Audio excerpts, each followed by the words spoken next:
thanks for joining us for today's open lecture. This lecture is a part of a new animal ethics course we have at Johns Hopkins Bloomberg School of Public Health, organized by the Center for Alternatives to Animal Testing.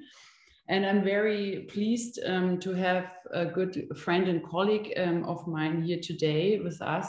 She's tuning in from Vienna, from Austria. And her name is Dr. Judith Benz-Schwarzburg, and she is an animal ethicist, and she's also the head of a research group on animal morality at the Messely Research Institute in Vienna. And her interdisciplinary research explores how capacities like culture, language, theory of mind, or morality in animals should inform the way we treat these animals, for example, on farms or in zoos.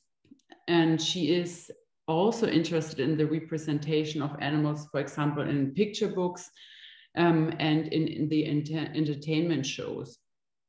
And her book, Cognitive Kin, Moral Strangers, Linking Animal Cognition, Animal Ethics, and Animal Welfare, was published last year with Brill. And you see the cover of this book here. Yeah, and I'm now handing over to you, Judith, and I'm looking forward to your talk. Thanks a lot for being here with us. Thank you so much, Katrin, for the kind introduction and for inviting me. Yeah, we are going to talk about animal ethics today. The title of the presentation is Animals as Cognitive Kin and the Ethical Implications. What I'm going to do, give you an overview of the human-animal relationship with a very specific focus on two things. One focus is on the inconsistencies and conflicts in this relationship. And the second focus is on the role of animal cognitive abilities in their positioning within the human-animal relationship. We deal with animals our entire lives. We come across them in childhood. They are with us when we grow up and when we grow old. It's not a coincidence that I've put some Disney icons here on the slide. And it's also not a coincidence that I put a picture of a girl with a Barbie horse and a boy with a rifle in hunting outfit with his dad, because the way how we view animals and the way how we encounter them has a lot to do with gender roles as well, for example, and with the pictures we come across and the stories we come across about animals during our lives. We use animals and their products, or we don't. We encounter animals in different contexts, in our homes and on farms, in zoos and in labs, or in the wild. The way, however, we treat animals is very often inconsistent, and it depends on very different factors. What I'm trying to summarize is just one way of looking at this, and you could extend the list of contexts and factors I'm summarizing here for sure by other interesting ideas, but it's supposed to be a start and a hands-on approach to this relationship. So one factor that influences how we treat animals is our culture or our traditions. Animals occupy social and societal roles. We pet them or we eat them, and rarely we do both at a time. What you see here on this picture is one human being and two animals. It's Lady Gaga with her dog, but there is a second animal in the picture that is in the fur of her coat. And surely these two animals are perceived very differently. I will show what I mean by an example. Let's have a look at dogs versus pigs. Dogs are usually part of our families. They are part of those animals which we cuddle and hug and live with and share a life with. Increasingly, people buy mini pigs and do the same with mini pigs, but usually what we do with pigs is slaughter and eat them. So they are the classical farmed animals. In our societies, dogs and also cats usually sit as family members around the dinner table with us. whereas other animals are on the plate. But this could be different in other cultures. There are cultures where dogs are eaten. So the way we treat animals and the way we perceive them, for example, in the role of a companion animal or as delicacy, depends on our culture. The way we treat animals not only depends on culture and traditions, it also depends, for example, on the context of use.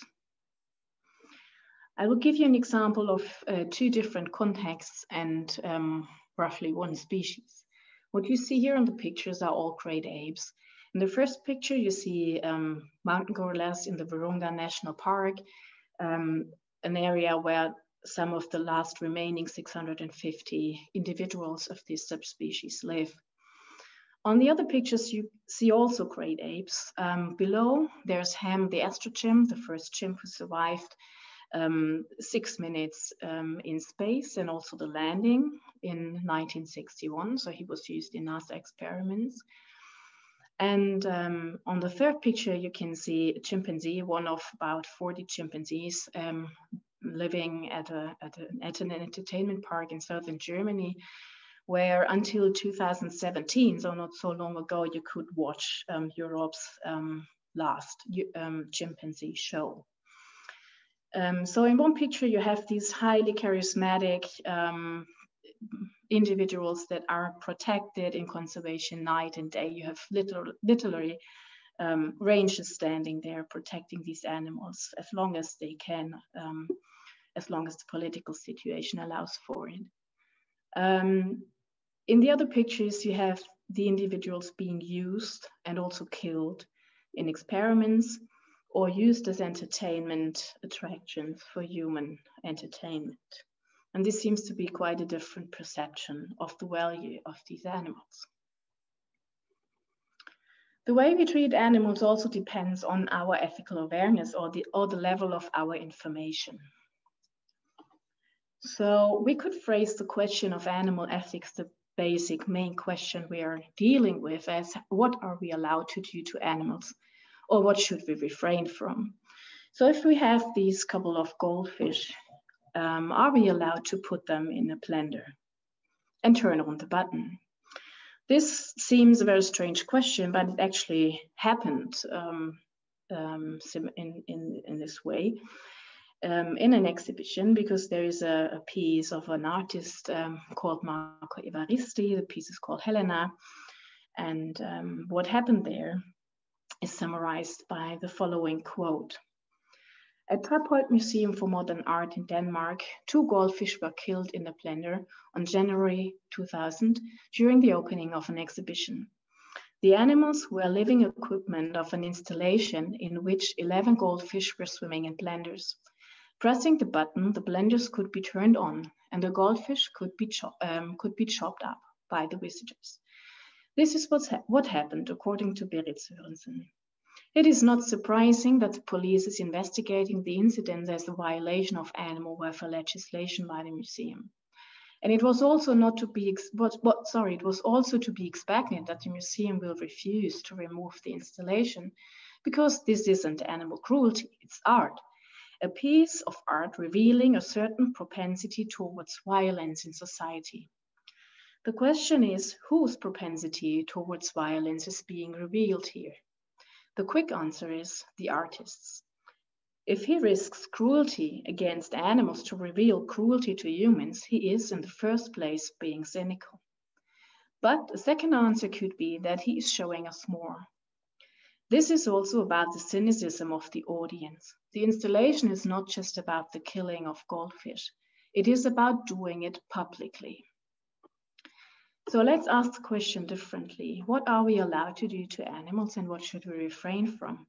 If we replace the goldfish by these fluffy, cute yellow chicks, are we allowed to put them into the blender and turn on the button?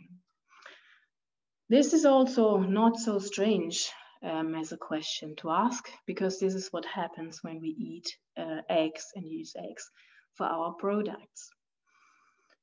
What I'm referring to is the issue of chick culling or unwanted chick killing. Worldwide, 7 billion of male chicks are culled every year because the industrialized egg production only needs laying hens.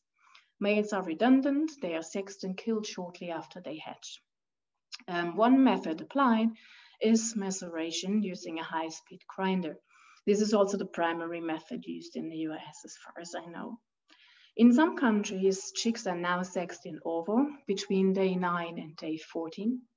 But the problem is that the chick embryo is believed to be fully sentient at the latest by day 7. So that means that in the future, we will kill billions of chick embryos who can already suffer from pain, instead of killing billions of born male chicks who can suffer from pain. So the question is how much is gained by that? And animal welfare organizations, animal rights organizations are criticizing this. We still need to come up with a method that works. So how we treat animals depends on our culture and traditions. It depends on the context of use we're talking about. It depends on our ethical awareness and the level of information. And it depends on relatedness or knowledge about animals. And this is the last factor I am referring to. And I will go on with the talk by sticking to this a little bit longer. So the second part now is about the human identity. And I will propose that the human identity is a story of telling apart humans from animals. This has a long history in philosophy.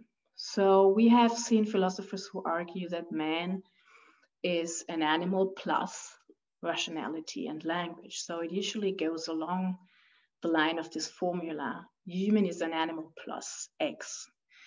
And we've found rationality and language emphasized a lot, the latest since Aristotle, and this has come up in Christian philosophy and in other traditions as well. We have seen philosophers arguing that humans are animals, the only animals having a concept of death, having an eccentric position in the world, the only ones having a world. Humans are the only ones who have a soul. Humans are animals who have a culture, and humans are animals having morality. And this somehow sits there on top of this pile, which is again just a selection of some ideas we find in the history of ideas. What we have at the bottom is something very important in animal ethics that goes back to Jeremy Bentham, who wrote in a very famous footnote of one of his books, the question is not can they reason, nor can they talk, but can they suffer? So what humans and animals have in common, and this is almost commonplace now in the sciences and in philosophy, is that animals are sentient beings and that animals can suffer. At least those animals we're usually talking about when talking about the animals we want to use for our purposes. So this is somehow sentience and the ability to suffer is what grounds us to earth, let's say it like that. That's the green thing in humans, the one thing we share with animals. So we have this picture, there's a human being with his green feet and a whole lot of other colorful and very important abilities on top, whereas the entire animal kingdom is green, is nature, has nothing of these abilities. And this position that has been there for centuries now is crumbling, and it's indeed questionable against the backdrop of research into animal cognition and animal behavior. It's not just questionable from a scientific perspective, which is what I'm addressing first. It's also very questionable from an ethical perspective. So I'm going to show you some highlights or research insights from two areas. The first one is language in animals, and the second one, morality in animals. And I'm concentrating for language on one example that has been discussed in the literature, and rightfully, that is Alex the Grey Parrot. Alex died 2007.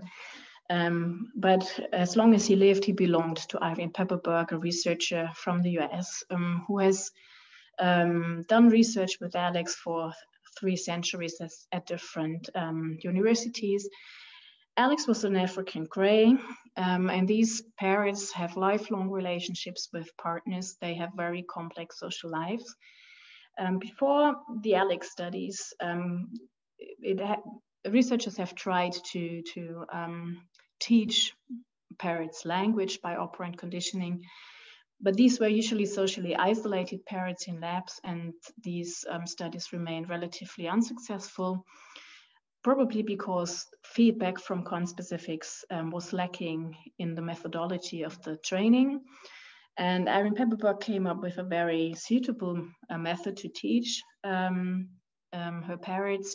Basically, they learn because they want to be part of the conversation, so they jump in when 2 other ones are rehearsing something, and they start repeating the word, and the reinforcement they get is usually that they are allowed to touch or to chew on the item they were talking about. And that's the way how Alex learned quite a big number of words. Let's summarize this. Dr. Pepperberg's pioneering research resulted in Alex learning elements of English speech to identify 50 different objects, 7 colors, 5 shapes, and quantities up to and including 6, and a zero-like concept. He used phrases such as "I want X" and "wanna go Y", where X and Y were appropriate object and location labels. He acquired concepts of categories, bigger and smaller, same, different, and absence. Alex combined his labels to identify, request, refuse, and categorize more than 100 different items, demonstrating a level and scope of cognitive ability never expected in an avian species. Pepperberg says that Alex showed the emotional equivalent of a 2-year-old child and intellectual equivalent of a 5-year-old. Her research with Alex shattered the generally held notion that parrots are only capable of mindless vocal mimicry. And I want to show you Alex in action because you have to see it yourself just in case you don't know it. So this is a sequence from Alex Elder's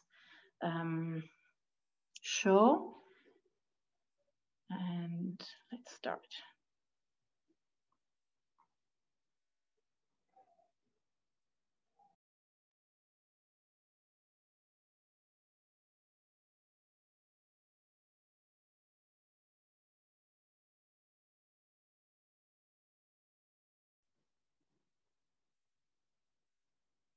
Sorry.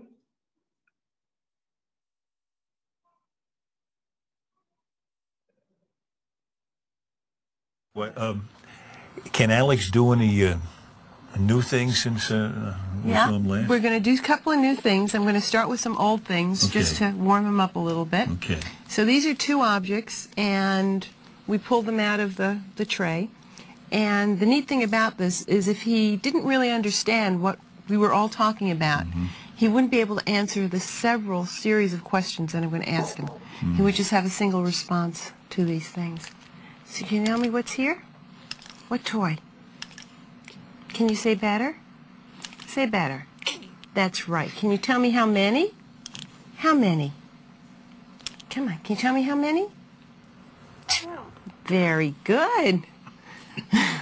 We keep going. Can you tell me what's different? What's different? Color. Come on, what number is gray? Don't want to tell me? Well, tell me, what number is gray? A nut. What number is gray? 4. Very good. Good boy. Okay, you get a nut. Right? You get a big nut. You get a big nut. How did he get to this point? We do a modeling training system, which is really fun, which I just so happen to have something we're working on here. Oh, okay. We can demonstrate to him. Oh, good, yeah. So what we do is I act initially as the trainer, and you act as the model for his behavior and his rival for my attention. Oh, okay. So I ask you about this, and if you get it right, you get to play with it. Oh, okay. Yeah. So you tell me, what's here? Spoon. Spoon. There you go. You got the spoon. That's right. He does with it. Yeah. Okay, Now- then we exchange roles, so he Yeah. sees that I'm not always a questioner and you're not Okay. always a respondent, but it's Okay. a thing. And if I make a mistake, you can take the spoon away and scold me. Oh, what is this? No, wrong. Okay, now Try I get, again now. okay. Try again. Spoon. Very good. Okay. Okay. So he sees that not only any sound causes a transfer of the object, but a specific I find this sound. very hard to believe that he's seeing all this and And he does drawing it. these conclusions. And he does. Can you tell me what toy? What toy? No, what toy? Come on, what toy? No, you're wrong. What toy? Spoon. Spoon. You're right. Oh, Spoon. I like it. I love this spoon. Spoon. Oh, you're really missing out on a great spoon here, See, pal. look.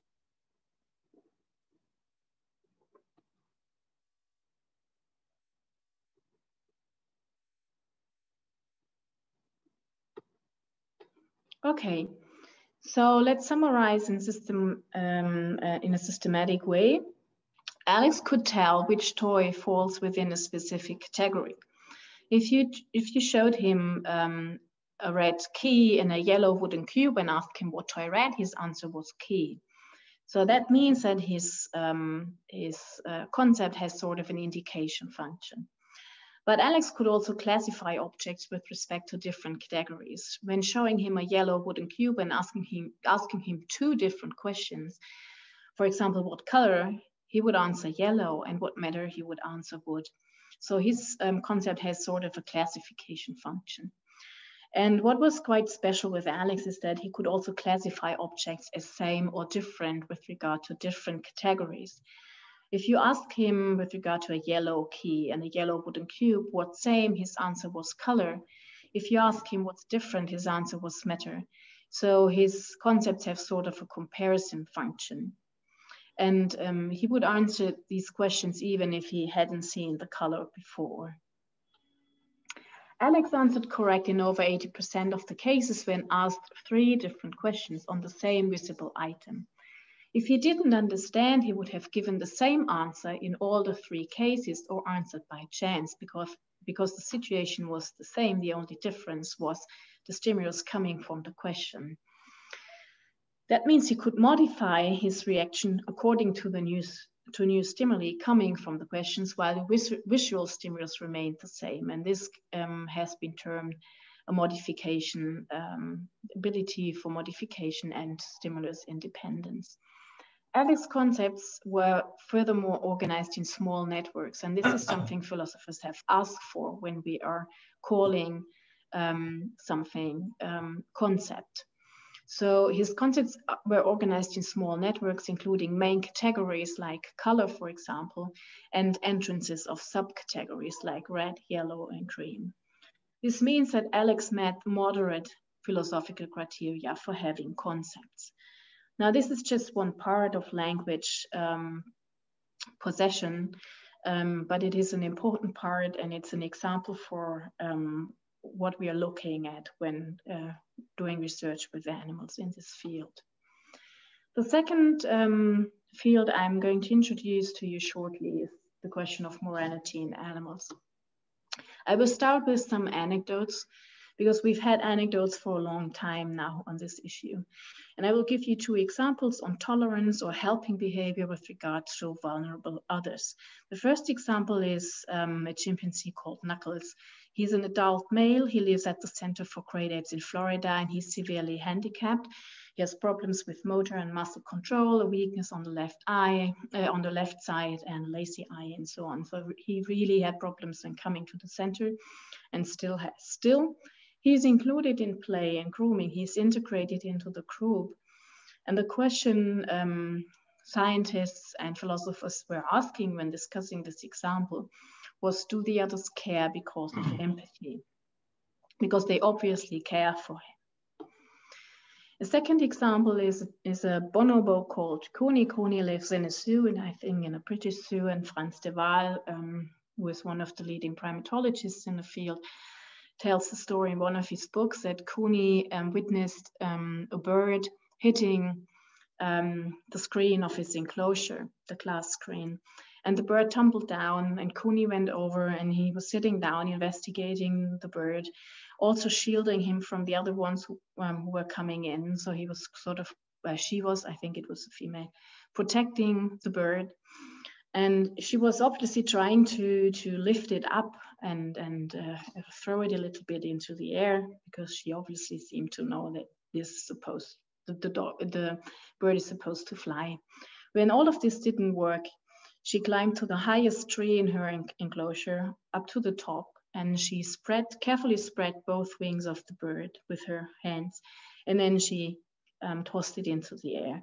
The bird wasn't ready yet, so it tumbled down. She also went down. She kept sitting next to the bird, and after a while, the bird recovered and flew away.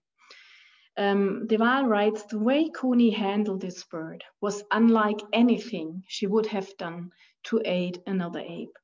Instead of following some hardwired pattern of behavior, she tailored her assistance to the specific situation of an animal totally different from herself. But we don't only have these anecdotes, and the social media are full of stories along these lines, some of them more substantial, some of them more anthropomorph. But we also have a whole series of studies in this area, increasing studies, an increasing number of studies.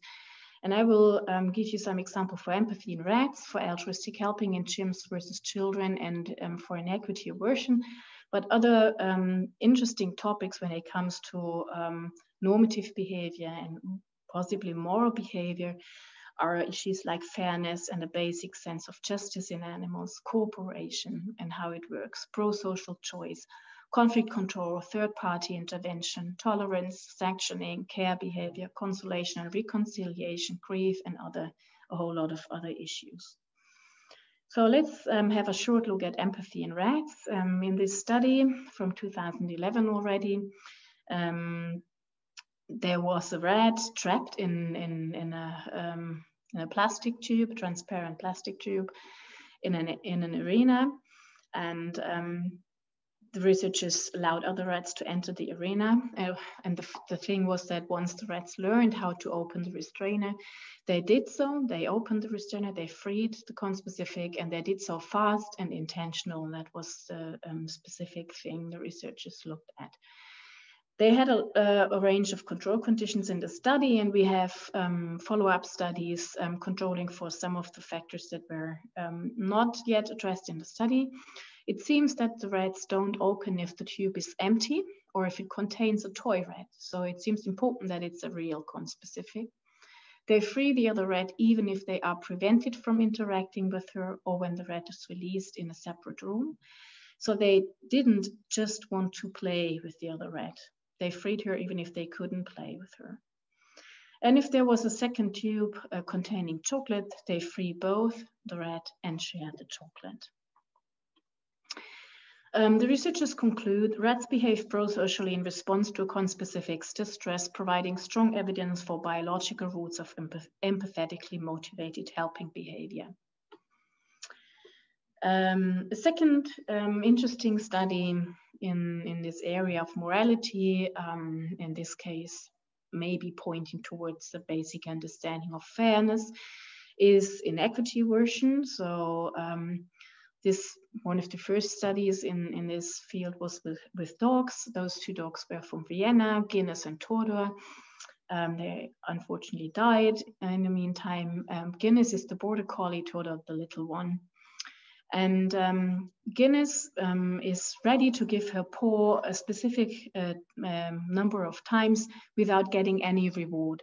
I think it was about 28 times or so. Border collies are very eager to work and very interested in taking part in non-invasive behavioral studies. So she does readily give the paw when asked for it without getting any reward. If you have a study now where the only difference is that Todor gets a reward every time he gives the paw, and you have a setting where Guinness is asked to give the paw and she doesn't receive anything, then Todor is asked to give the paw and he gets a treat. Then Guinness is asked again, and I think she gives the paw for a second time. Then Todor is giving the paw for a second time, and again he gets a treat. If you ask her a third time, she is refusing to give the paw. And the only difference is that Toto is sitting there getting something. The only difference to the control condition where she's giving the paw readily for 28 times.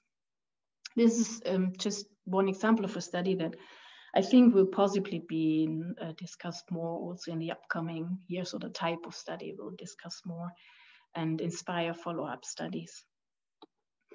And the third type of studies I would like to introduce is altruistic helping. This is again a study from 2006 from Leipzig, where Felix Warneken compared the behavior of young children at the age of 18 months with chimpanzees.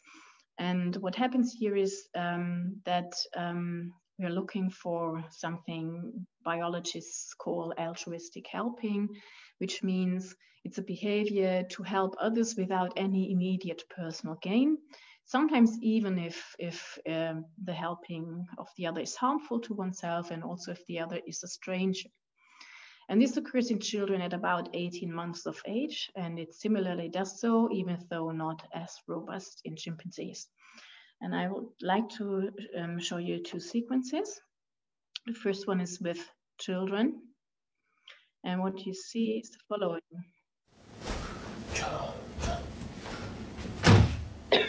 Oh.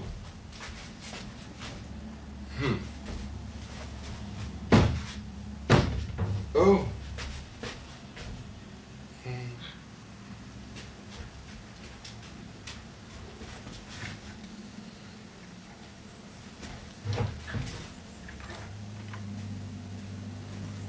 So. Okay, so what you've seen is the child sitting on the lap of the mom, feeling safe in the situation, and the researcher walking in, obviously not able to put the books into the cupboard. And the child does something that's very characteristic. It looks at the books, it looks at the closed door, does something like a checking back, obviously understanding the situation somehow, and then walking over readily, opening the cupboard. And in chimpanzees, you find something very similar. In this case, it's not about books in a cupboard, it's about someone cleaning the table with a sponge, and the sponge falls down, and you will see the chimp reaching down, getting the sponge.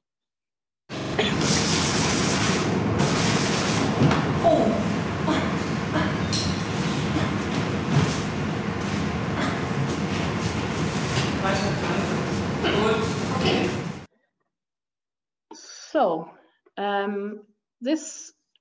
I just presented you some glimpses into these studies because I wanted you to get an understanding that there's research going on, especially since the last, let's say, 20 to 30 years. And this is increasing, and it's a very interesting field in comparative cognition, comparative psychology.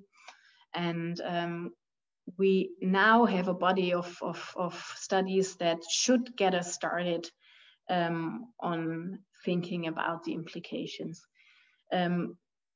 Not just about the implications whether animals have some complex capacities which we have reserved for humans so far, but also on more far-reaching implications of the treatment of these animals.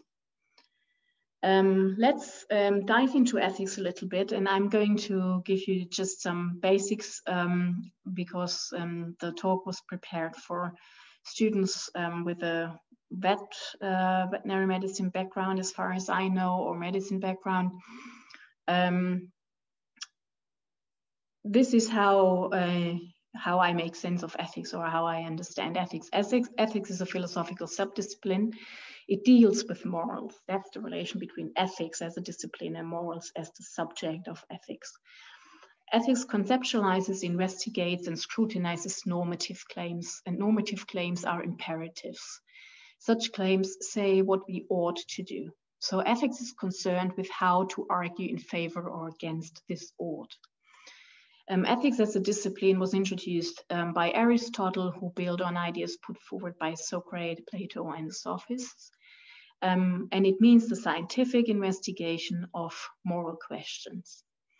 Ethics is part of bioethics, and the animal ethics, sorry, is part of bioethics. And the central question of animal ethics is how should we treat non-human animals, and how does our own behavior affect them? To provide you with a definition, I translated one I quite like from Ottfried Höfle, a German philosopher. Ethics as a philosophical discipline is searching for universally valid answers to the question which actions are good or righteous. It does so wherever a way of life, a practice, or an institution are no longer taken for granted or self-evident, and therefore lose their acceptance. This is important because we are standing at a point with regard to how we understand animals where some dearly hold understandings about animals and views about animals are crumbling, as I've told you, right? So we have a situation where some practices are not taken for granted and self-evident anymore, but are questioned, and we are looking for solutions. Ethics does look for these solutions and for these universally valid answers to the question, what is good or righteous, governed by the idea of a meaningful human life. And it does so in a methodological way. It also does so without appealing in the end to political or religious authorities, time-tested customs, or long-used traditions. So this definition sets ethics apart from religion, for example, right? For an ethical argument apart from a religious argument. And it sets apart ethical investigations from mere opinions. Okay, you should know that ethics provides us with many different possible accounts and theories, and just to introduce you to 4 important ones important in environmental ethics and animal ethics. What you find here are the main positions in environmental ethics, the areas and criteria of direct moral consideration and the attrices of direct moral consideration. So in anthropocentrism, anthropocentrism believes that the attrices of direct moral consideration, those we should morally consider as ends in themselves, are only humans, and the criterion for being morally considered is being a human or being a person. In pathocentrism, on the contrary, all sentient animals fall within the moral circle of those who are morally considered. And the criterion is being able to suffer. In biocentrism, all living beings are considered, and the criterion is being alive. And in holism, all living entities and also inanimate entities, including superorganismic entities like entire ecosystems, are considered as morally relevant, and the criterion for doing so is existence. You find 4 representatives of these positions below.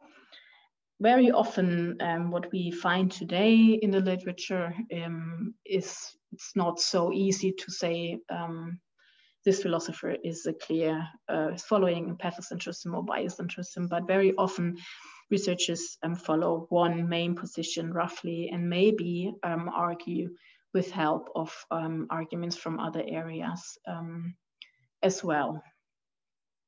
So we have left off the introduction earlier with this picture that we like to think about ourselves as the ones rooted in sentient nature. And these are humans, whereas all animals, if they have it, usually they are thought to have it. They have sentience, but that's it, and all the other things are not granted to them. So nature is all green. And I've argued that this is empirically blind, and I will now argue that this is also ethically problematic. So what we should actually follow is an understanding that looks more like this. So there's the human being, there are animals, and in some animals we find some parts of some of these usually uniquely human abilities. I would like to go on with something that constitutes a very simple and very nice idea what animal ethics is about. And this is a quote from Mark Rowlands, who says, "To respect an individual is fundamentally to respect it as the kind of individual it is." And that means that ethics should be interested in what kind of individual animals are, right? This means that there is a relevance for understanding what kinds of capacities and needs animals have if you're doing ethics. And I would like to show you that this is the case for animal welfare ethics as well as for animal rights ethics. Two of the most important accounts in animal ethics. Okay, animal welfare ethics is basically the kind of ethics reserved for animals, which we also find a lot in animal welfare legislation. And we could argue that it starts roughly from something like the principle of non-maleficence, which we can summarize that it is wrong to cause extensive, unnecessary harm to others without their consent, whereby harm is understood in a hedonistic way. So we all strive for pleasure and we avoid pain. And harm is something that is physical or maybe sometimes in some accounts it's also psychological harm, but it started off with the kinds of physical harm we do to animals that was very apparent in the 1960s and 1980s already to some of the scholars in the field. So it's wrong to cause extensive, unnecessary harm to others without their consent. And what we can do is we can specify this principle into different rules, and some of them are highly relevant when dealing with animals in practice, for example, in zoos. David de Gracia argues that one of the rules we can derive from this principle is that the rule don't cause significant suffering for the sake of your or others' enjoyment.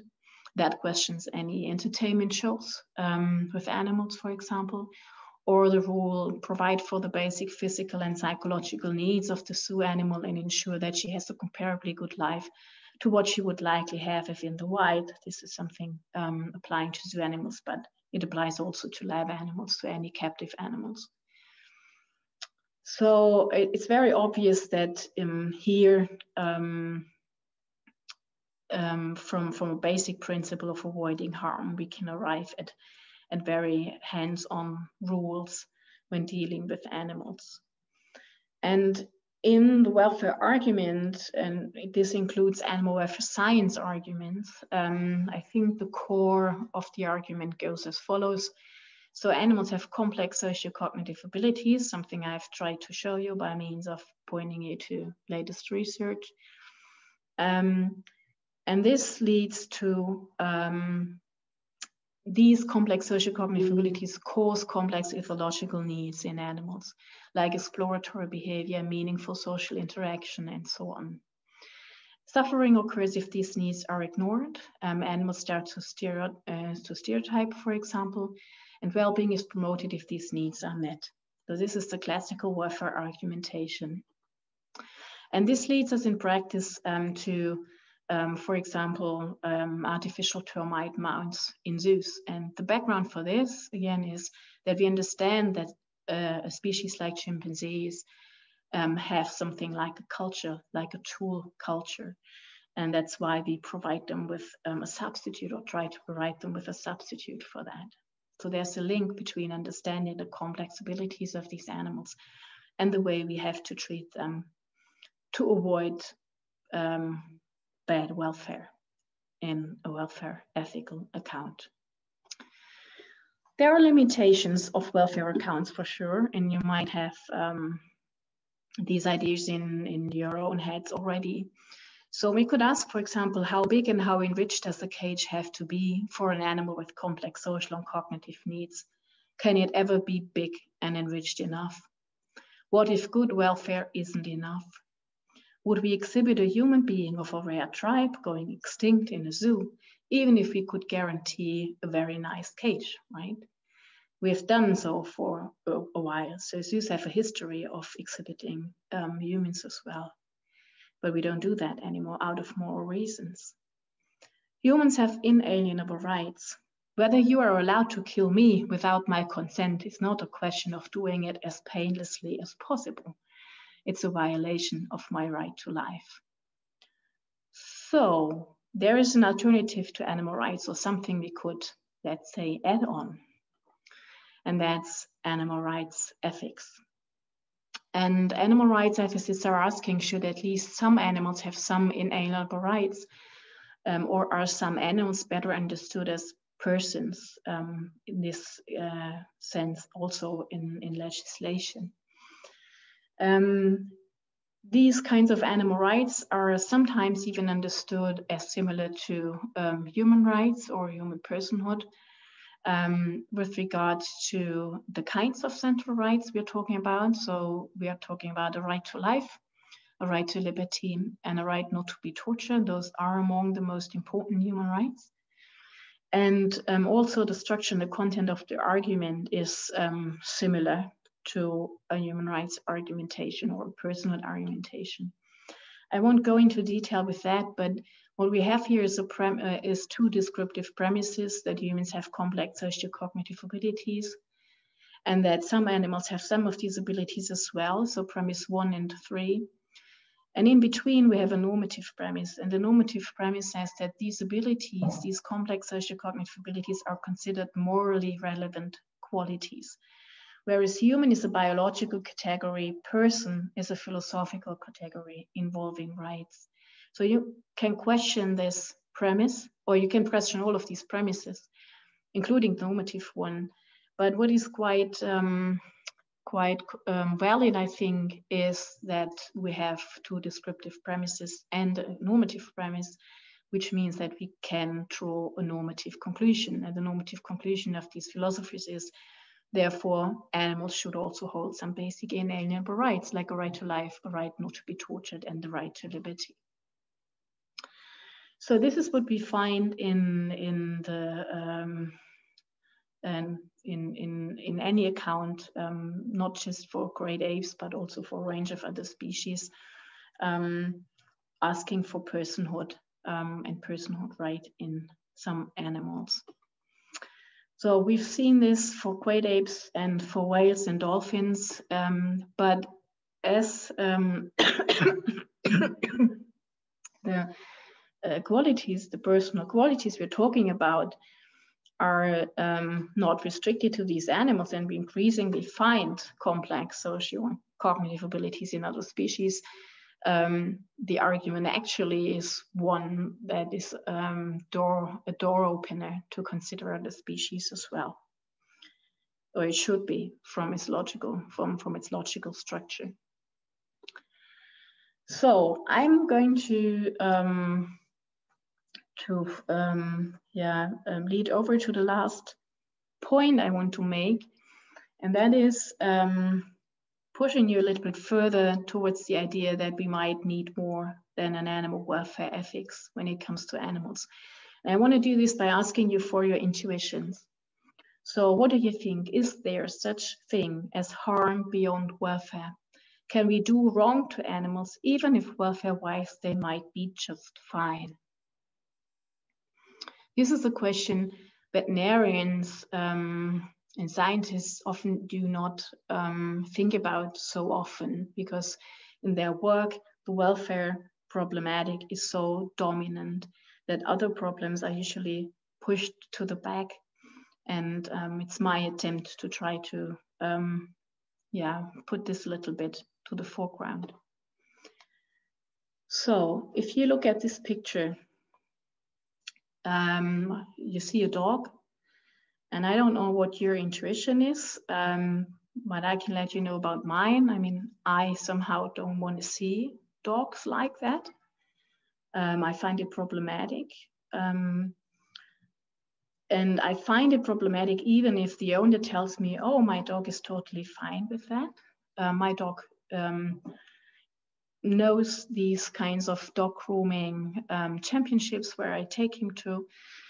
The color is not hurting the skin or anything. He knows the stress coming from so many other people and other dogs and from transportation and so on. So this is not a problem.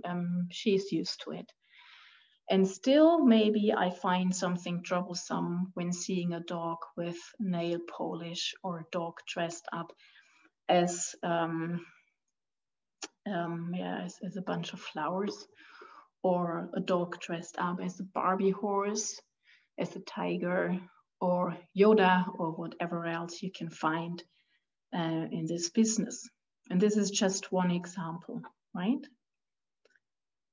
So another example where you can maybe test your intuitions whether welfare is enough are some kinds of shows we find in wildlife tourism. This is a show from Bangkok, from the zoo, where the orangutans are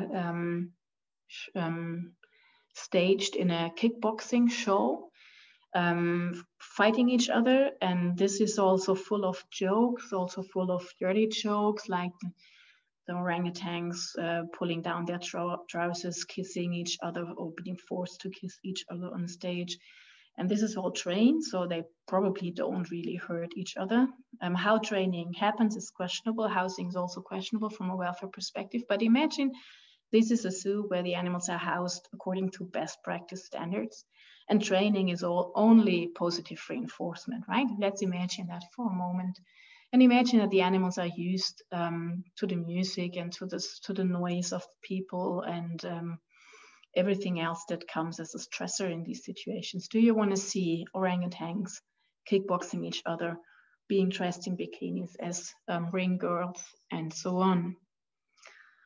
I would argue, as an animal ethicist who likes to resort to theories beyond welfare, that these are instances of objectification, which means that people doing this to the animals are rendering an animal subject, into an object of entertainment that pleases our aesthetic preferences, because this has nothing to do with the animal's interests, wearing nail polish or wearing a bikini.